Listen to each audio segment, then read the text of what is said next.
दोस्तों, जो समय की चाल है, भक्तों की ढाल है, जो पल में बदल दे सृष्टि को, वो महाकाल है। महादेव शिव की लीला अपरंपार है।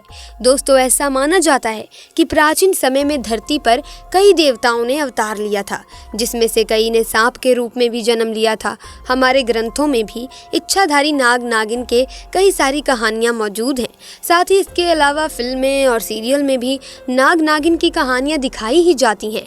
ऐसे में दोस्तों कहते हैं कि महादेव शिव की आराधना ये बड़े सच्चे मन से करते हैं। ऐसे में आज की इस वीडियो में हम एक ऐसी सच्ची घटना से आपको रूबरू करवाने जा रहे हैं जिसे सुनकर आपके होश उड़ने वाले हैं। महादेव शिव की सच्ची घटना को सुनने वाले और देखने वालों की हर मुराद पूरी होती है।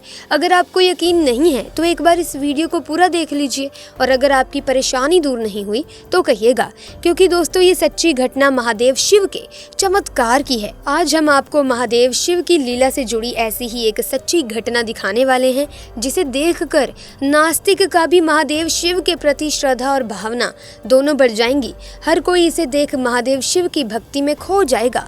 भगवान शिव अपने भक्तों की जरा सी भक्ति से ही प्रसन्न हो जाते हैं। इसीलिए महादेव के भक्त कमेंट बॉक्स में सच्चे मन से, सच्ची श्रद्धा से हर हर महादेव जरूर लिखें, ताकि भगवान शिव की कृपा आप पर और आपके परिवार पर सदैव बनी रहे।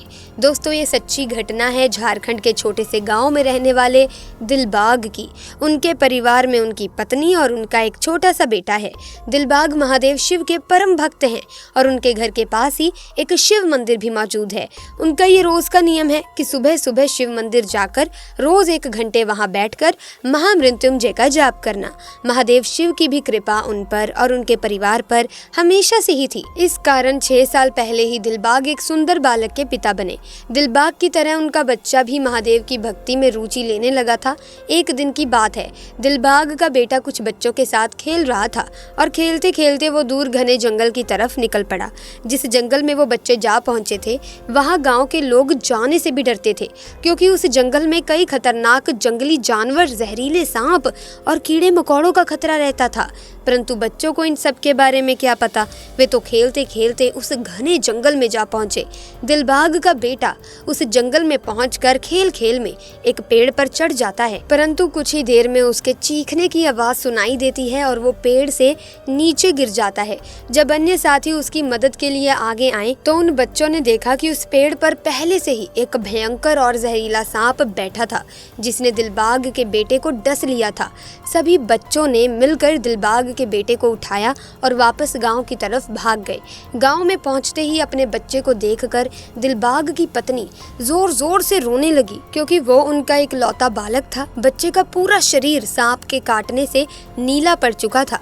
उसे देखकर ये साफ पता चल रहा था कि वे बच नहीं पाएगा। उस समय गांव में सिर्फ 2 ही व्यक्ति थे। दिलबाग ने उन दोनों व्यक्ति को बुला लिया। एक एक करके दोनों वैद्य ने दिलबाग के बेटे को देखा। उसकी नाभि पकड़ते हुए दोनों ही समझ चुके थे कि बालक के प्राण अब जा चुके हैं।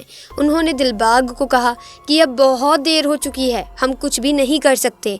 दिलबाग और उसकी पत्नी ने जब ये सुना तो दोनों की आंखों से आंसू रुकने का नाम नहीं ले रहे थे, लेकिन अभी भी दिलबाग को महादेव पर पूरा विश्वास था। उन्होंने अपने बेटे को हाथ में लिया और शिव मंदिर की तरफ दौड़ पड़े। दिलबाग ने अपने बेटे को शिवलिंग के सामने रखा और महादेव को हाथ जोड़ते हुए बोले, महादेव, तुम तो जानते हो मैं और पत्नी हम दोनों के ही इस बच्चे में प्राण बसते हैं। ये हमारी पूरी दुनिया है। इसके बिना दुनिया का कोई भी सुख हमारे लिए फीका है। हे भगवान, आखिर तुमने मेरे बच्चे को क्यों छीन लिया? क्या मेरी भक्ति में कोई कमी रह गई थी या मुझसे कोई गलती हो गई थी? प्रभु, अगर ऐसा है तो मैं भी आपके मंदिर में इसी जगह अपने प्राण त्याग दूंगा। और फिर दिलबाग जोर जोर से रोते हुए महामृत्युंजय का जाप करने लगा। अभी लगभग कुछ ही समय बीता होगा कि तभी अचानक से मंदिर में तेज हवाएं चलने लगी और मंदिर की घंटियां उस हवाओं की वजह से जोर जोर से बजने लगी। तभी मंत्रों का जाप कर रहे दिलबाग के कानों में हल्की सी आवाज आती है, पुत्र, तुम रो क्यों रहे हो? तुम्हारा बेटा मरा नहीं है, बल्कि वो तो सो रहा है। तुम क्या उसे जगाओगे नहीं? इतना सुनते ही दिलबाग ने तुरंत अपनी आंखें खोली, परंतु आसपास कोई भी नहीं था।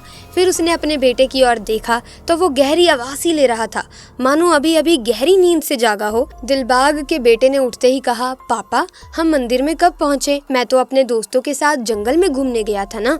अपने बेटे को जिंदा देख रहे दिलबाग की आंखों में आंसू आ गए और उसने अपनी छाती से अपने बेटे को लगा लिया। दोस्तों, महादेव की महिमा अपरंपार है। अपने भक्तों को किसी भी तरह का कष्ट नहीं आने देते, देर से ही सही पर अपने भक्तों की नैया पार जरूर लगा देते हैं। वीडियो अच्छी लगी तो लाइक करें, शेयर करें और चैनल को सब्सक्राइब करके बेल आइकन को प्रेस कर दें ताकि नए वीडियोस की अपडेट आपको मिलती रहे। जल्दी मुलाकात होगी एक नई वीडियो में नई घटना के साथ। तब तक के लिए दीजिए इजाजत। आपका बहुत बहुत धन्यवाद।